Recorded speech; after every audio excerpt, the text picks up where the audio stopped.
जैनित study classes में आप सभी विद्यार्थियों का स्वागत है। नमस्कार। आज का हमारा विषय वस्तु है कक्षा 12 हिंदी पाठ्य पुस्तक में पवनदूती का जो पाठ है उसका हम लोग अर्थ समझेंगे। पवनदूती का जो पाठ है वो क्लास 12 यूपी बोर्ड बहुत ही ज़्यादा इम्पॉर्टेंट है। इसमें से आपको अर्थ लिखने के लिए आता है। इसका अर्थ लिखने के लिए बहुत ज़्यादा इम्पॉर्टेंट चैप्टर है। इसको अब ये नहीं कहा जा सकता कि कौन सा इम्पॉर्टेंट है। इसके सारे जो अर्थ हैं वो सारे इम्पॉर्टेंट है और ये बहुत लॉन्ग चैप्टर भी है। तो इसको हम एक एक करके आपको समझाएंगे। आप इस चैनल से बने रहिए और अंत तक इस वीडियो को देखिएगा, आपको अर्थ अच्छे से समझ में आ जाएगा। तो चलिए, आपने अगर हमारे चैनल को सब्सक्राइब नहीं किया है तो पहले सब्सक्राइब कर लीजिए, बेल आइकन को दबा दीजिए ताकि हम नया वीडियो डालें तो उसका नोटिफिकेशन आपके पास चला जाए, और अपने ग्रुप में इसको शेयर कर दीजिए ताकि जो क्लास 12 का जो बच्चा है उस तक यह वीडियो पहुंच पाए और उसको भी इसका लाभ मिल पाए, क्योंकि ये बिल्कुल भी निःशुल्क है। तो चलिए, आइए हम लोग प्रारंभ करते हैं। यह जो पाठ है वो हरिओंध जी द्वारा रचित है। हरिओंध जी, इनका जो पूरा नाम है वो भी पूछा जाता है। तो इनका पूरा नाम अगर पेपर में पूछेगा कि हरिओंध जी का पूरा नाम क्या है तो आप बताएंगे, लिखेंगे। इसको आप याद कर लीजिएगा, ये हमेशा पूछा जाता है। ये कंपटीशन में भी पूछा जाता है, कंपटीशन एग्ज़ाम में, चाहे टेट हो, चाहे सुपर टेट हो, चाहे डीएलएड हो, चाहे बीएड हो। ये बहुत ही ये पूछा ही जाता है कि हरिओंध जी का जो पूरा नाम क्या है। तो पूरा नाम आप लिखेंगे अयोध्या सिंह उपाध्याय हरिओंध। जो बच्चे होते हैं क्लास 10th और 12th के, ये पाठ का नाम और उनके राइटर के नाम को बिल्कुल भी याद करने में इंटरेस्टेड नहीं होते हैं, लेकिन यही पूछा जाता है क्योंकि उनको बोरिंग लगता है कौन नाम याद करे। लेकिन ये इम्पॉर्टेंट है, आपको याद करना होगा। एक बार याद कर लेंगे तो ये आपको हमेशा ही काम आने वाला है। ये वेरी इम्पॉर्टेंट कवि हैं। तो इनका पूरा नाम है अयोध्या सिंह उपाध्याय हरिओंध। तो इनके द्वारा रचित पवनदूती का बहुत ही अच्छी कविता है। यह राधा और श्री कृष्ण के बारे में बताया गया है और इसमें है पवन। पवन जो है, पवन मतलब वायु, उसको दूत यहाँ पे चित्रित किया गया है। उसको राधा जो है वो दूत बना के अपने श्री कृष्ण के पास क्या है भेजती है, संदेशा लेकर। दूत मतलब होता है डाकिया। जैसे महाभारत में श्री कृष्ण जो है वो पांडवों के दूत बनकर कौरवों के पास गए थे, उनकी सूचना, उनका संदेश लेकर कि आप जो है लड़ाई झगड़ा ना करें और उनका जो हक है वो उनको दे दें। तो अब तो ये स्टोरी आप जानते ही होंगे। तो चलिए,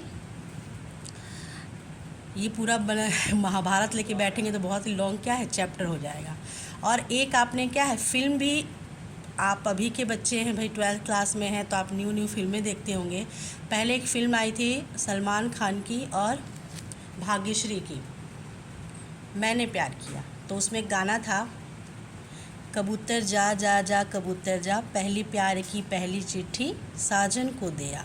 तो चिट्ठी जो है ना, कबूतर क्या था, डाकिया, दूत, मतलब वो चिट्ठी को पहुंचाने का एक माध्यम था।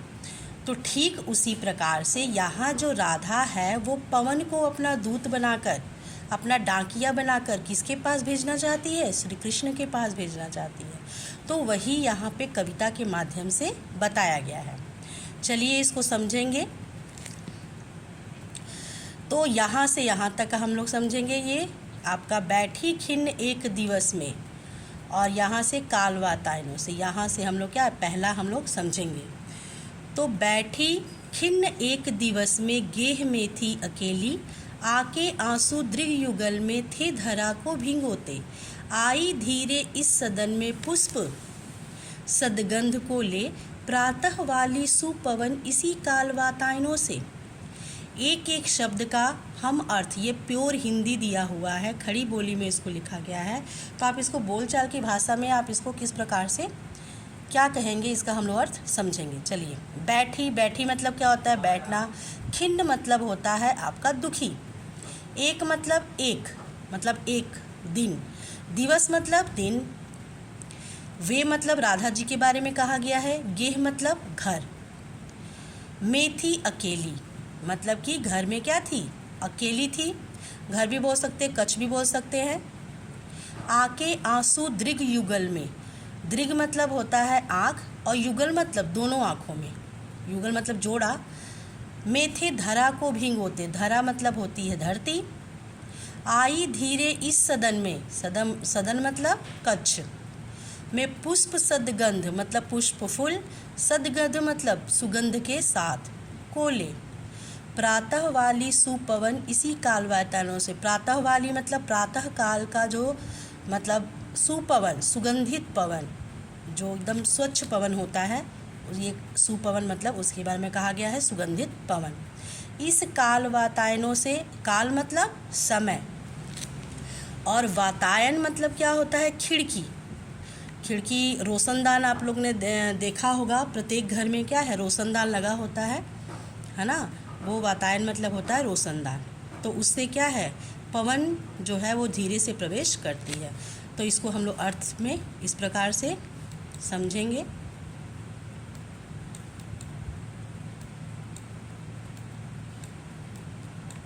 चलिए, हाँ, तो इसके अर्थ से पहले हम लोग क्या लिखेंगे, इसका संदर्भ। इस पाठ का क्या है, संदर्भ लिखेंगे। तो संदर्भ किस प्रकार से लिखेंगे कि प्रस्तुत पाठ हमारी हिंदी पाठ्य पुस्तक पवन दूतिका नामक पाठ से लिया गया है। इसके रचयिता हरिओंध जी है, और नहीं तो आपको पूरा नाम अगर याद है तो पूरा लिख दीजिएगा, अयोध्या सिंह उपाध्याय हरिओंध। एक बार और हम बोल रहे हैं, प्रस्तुत कविता हमारी हिंदी पाठ्य पुस्तक पवन दूतिका नामक पाठ से लिया गया है। इसके रचयिता हरिओंध जी हैं। बस संदर्भ में आप इसी तरह से लिखेंगे, पाठ का नाम और राइटर का नाम, ये इसमें आपको 1 नंबर होता है, और प्रसंग में आपका क्या है, 1 नंबर होता है। तो प्रसंग में आप क्या लिखेंगे, इसके अकॉर्डिंग लिखेंगे। ये जो आपका पूरा यहाँ पे दिया हुआ है 4 लाइन की कविता, उसके अनुसार आप क्या लिखेंगे, प्रसंग लिखेंगे। तो प्रसंग में लिखेंगे कि इस कविता में राधा जी के दुख के बारे में बतलाया गया है। तो चलिए, इस तरह से आप प्रसंग लिख लीजिएगा। आप कॉपी और पेन और बुक 3 चीज़ आप लेकर बैठेंगे और वीडियो को देखेंगे। जो जो इम्पोर्टेंट लग रहा है आप उसको नोट भी करते चलेंगे। क्लास 12th और क्लास 10th का जो परसेंटेज होता है वो बहुत ही ज़्यादा इम्पोर्टेंट होता है आपके कैरियर के लिए। वही आगे का आपका क्या है, मार्गदर्शन होता है कि आप क्या करेंगे, आप किस फील्ड में जाएंगे। तो क्लास 10th और क्लास 12th इसके परसेंटेज आपके लिए वेरी इंपॉर्टेंट है। कई बच्चे क्या होते हैं कि हिंदी को एकदम लाइटली लेते हैं, लेकिन हिंदी बहुत ही ज़्यादा क्या है, टफ विषय है। आप अगर बहुत अच्छे विद्वान हैं, बहुत अच्छे पढ़ने में हैं, तो आप मैथ में पूरे नंबर ला सकते हैं। लेकिन आप कितने भी विद्वान हो, लेकिन हिंदी में आप पूरे नंबर नहीं ला सकते। आपका राइटिंग में और नहीं तो आपका मात्राओं में वो नंबर कट ही जाता है। तो और हिंदी जो है हमें, हमारी मातृभाषा है, हमारी राज्य भाषा है, तो हिंदी हमें समझ में आता है, हम अपने विचारों को अधिक से अधिक उसमें क्या है, लिख सकते हैं। तो जो बच्चे को जो सब्जेक्ट ज़्यादा टफ लगता है, तो मान लीजिए आपको मैथ टफ लग रहा है या आपको बायो साइंस टफ लग रहा है, तो उसमें थोड़ा कम मेहनत करके और इसमें आप पूरा मेहनत करेंगे तो 100 नंबर का पेपर ये भी आता है, 100 नंबर का पेपर मैथ और साइंस का भी आपका आता है। तो अधिक से अधिक आपका नंबर क्या है, इसमें आप बढ़ा लीजिए। मान लीजिए उसमें 10 नंबर कम हुआ तो इसमें आप बढ़ा लीजिए, अच्छे से पढ़ के जाइए। लेकिन बच्चे क्या करते हैं, इसको लास्ट में पढ़ते हैं और वही ले दे के क्या होते हैं, पास होते हैं। कई बार तो हिंदी में ही ज़्यादा बैक लग जाता है। तो आप हिंदी को बिल्कुल भी लाइटली ना लें। चलिए, हम इसके अर्थ को बतलाते हैं कि आप अर्थ किस प्रकार से लिखेंगे। बैठी खिन्न एक दिवस में गेह में थी अकेली। एक दिन राधा बहुत ही दुखी होकर अपने कक्ष में बैठी हुई थी। आके आंसू दृग युगल में थे धरा को भिगोते। दोनों आंखें जो है वो आंसुओं से भरी हुई थी और छलक छलक कर धरती को भिगो रही थी। आई धीरे इस सदन में पुष्प सदगंध को ले। उसी समय धीरे से पवन राधा के कक्ष में प्रवेश करती है। सुगंधित पवन राधा के कक्ष में प्रवेश करती है। पुष्प सदगंध, इसको आप लेंगे सुगंधित पवन राधा के कक्ष में प्रवेश करती है। प्रातः वाली सुपवन इसी कालवायतानों से, प्रातः काली सुगंधित पवन उसी समय खिड़कियों से राधा के कक्ष में प्रवेश करती है। यहाँ से करके फिर यहाँ पे चलेंगे, है ना। तो चलिए यहाँ से फिर से एक बार समझते हैं। बैठी खिन्न एक दिवस में, एक दिन राधा बहुत ही दुखी होकर अपने कक्ष में बैठी हुई थी। उनके दोनों आँखों में आंसू जो है वो भरे हुए थे और छलक छलक के धरती को भिगो रहे थे। ठीक उसी समय प्रातः काली सुगंधित पवन खिड़कियों से धीरे से राधा जी के कक्ष में प्रवेश करती है।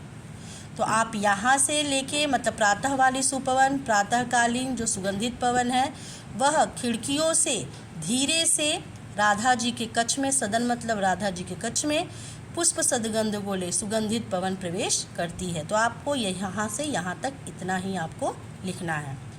आपका 2 नंबर संदर्भ में रहता है, 2 नंबर प्रसंग में और 2 नंबर आपका अर्थ में रहता है। तो इस तरह से आप इसको कर कर जाएंगे। ये वेरी इम्पॉर्टेंट भी है। तो फिर से आप एक बार और समझ लीजिए। बैठी खिन्न एक दिवस में गेह में थी अकेली। एक दिन दुखी होकर राधा जी अपने घर में अकेली बैठी हुई थी। उनके दोनों आँख जो है आंसू से भरे हुए थे और छलक छलक कर धरती को भिगो रहे थे। ठीक उसी समय प्रातःकालीन सुगंधित पवन धीरे से उनके कक्ष में प्रवेश करती है। तो आप यहाँ तक लिख लीजिएगा। आई होप आपको समझ में आ गया होगा। चलिए दूसरा देखते हैं। संतापों को विपुल बढ़ता देख के दुखिता हो, धीरे बोली स दुख उससे श्रीमती राधिका यूं, प्यारी प्रातः पवन इतना क्यों मुझे है सताती, क्या तू भी है कुलसित हुई काल की क्रूरता से। संदर्भ वैसे ही लिखेंगे सेम टू सेम और प्रसंग भी आप वही लिखेंगे कि प्रस्तुत कविता में राधा जी के दुख के बारे में बतलाया गया है या राधा जी के वियोग, श्री कृष्ण के वियोग के बारे में बताया गया है। इस तरह से भी आप क्या है लिख सकते हैं। ये पूरी कविता जो है वो आपका श्रृंगार रस है और श्रृंगार में आपका क्या है वियोग रस है। रस से संबंधित मैंने वीडियो डाल दिया है, आप जाकर देख सकते हैं। चलिए, संतापों को विपुल बढ़ता देख के दुखिता हो। संताप मतलब होता है दुख, विपुल मतलब बहुत अधिक या शक्तिशाली, बढ़ता मतलब बढ़ना मतलब ज़्यादा तीव्र। देख के दुखिता हो मतलब कि देख कर क्या है दुखी हो जाती है। कौन? राधा। धीरे बोली सदुख मतलब धीरे से बोलना, सदुख मतलब दुख के साथ। उससे श्रीमती राधिका यूं, राधा जी के बारे में बताया गया है कि बहुत दुख के साथ पवन को क्या है बोल रही हैं। प्यारी प्रातः पवन इतना क्यों मुझे है सताती, क्या तू भी है कुलसित हुई काल की क्रूरता से। हे प्यारी पवन, तू मुझे इतना क्यों सता रही है जिस प्रकार से समय, काल मतलब क्या होता है समय, कुलसित मतलब होता है दूषित, क्रूरता मतलब क्रूर कठोर, है ना। तो वो कह रही है कि जिस प्रकार से काल जो है वो क्रूर हो गया है, कठोर हो गया है, उसी प्रकार से तू भी क्या है दूषित हो गई है, जो तू मुझे इतना सता रही है मतलब दुष्ट हो गई है। तो इस प्रकार से यहाँ तक हम क्या है चलिए अर्थ बताते हैं। तो मैंने एक एक शब्द का आपको अर्थ बतलाया। अब ये पूरा अर्थ हम लोग समझेंगे कि इस प्रकार से इसको हम लोग अर्थ में पिरोएंगे। तो चलिए, संतापों को विपुल बढ़ता देख, राधा जो है वो अपने दुख को अत्यधिक बढ़ता हुआ महसूस करती है और धीरे से दुखी होकर राधा जी प्यारी पवन से कहती है कि हे मेरी प्यारी पवन, तू मुझे इतना क्यों सता रही हो जिस प्रकार से समय मेरे लिए विपरीत हो गया है, क्या तुम भी विपरीत हो गई हो, तुम भी दूषित हो गई हो, तुम भी दुष्ट हो गई हो, जो तुम मुझे इतना सता रही हो। जिस प्रकार से समय मेरे लिए विपरीत हो गया, क्या तुम भी मेरे लिए विपरीत हो गई हो। इस तरह से क्या है, आप यहाँ से यहाँ तक अर्थ लिखेंगे। एक बार और देखते हैं। आप अपने शब्दों में भी इस अर्थ को ग्रहण कर लिए हैं, तो आप मेरे से भी अच्छा क्या है आप लिख सकते हैं, है ना। चलिए, संतापों को विपुल बढ़ता देख। राधा जी अपने दुख को अत्यधिक बढ़ता हुआ महसूस करके वह दुखी होकर वह दुख के साथ पवन को धीरे से कहती है कि हे प्यारी प्रातः कालीन पवन, तुम मुझे क्यों इतना सता रही हो। क्या है मेरे से, तुम क्या दुश्मनी है जो तुम मुझे इतना सता रही हो। क्या जिस प्रकार से समय मेरे लिए विपरीत हो गया है, क्या तुम भी मेरे लिए विपरीत हो गई हो, तुम भी दूषित हो गई हो, तुम भी क्रूर हो गई हो। हे मेरी प्यारी पवन, तुम ऐसा क्यों कर रही हो। इस तरह से क्या है आप अर्थ लिखेंगे। चलिए तीसरा, ये वीडियो में क्या है समय का भी ध्यान रखना होता है ना, क्लास तो है नहीं। चलिए, मेरे प्यारे नव जलद से कंज से नेत्र वाले, जाके आए न मधुबन से और न भेजा संदेशा। मैं रो रो के प्रिय विरह से बावली हो रही हूँ, जाके मेरी सब दुख कथा श्याम को तो सुना दे। मेरे प्यारे नव जलद से कंज से नेत्र वाले, तो नव मतलब होता है नया नया, जलद मतलब होता है बादल। ये बादल का क्या है, पर्यायवाची है। कंज मतलब होता है कमल, और नेत्र मतलब कमल के समान नेत्र। श्री कृष्ण के बारे आंखों के बारे में बतला रही राधा। जाके आए ना मतलब कि जब से गए हैं, मधुबन से और ना भेजा संदेशा, और मेरे लिए कोई संदेशा भी नहीं भेजा।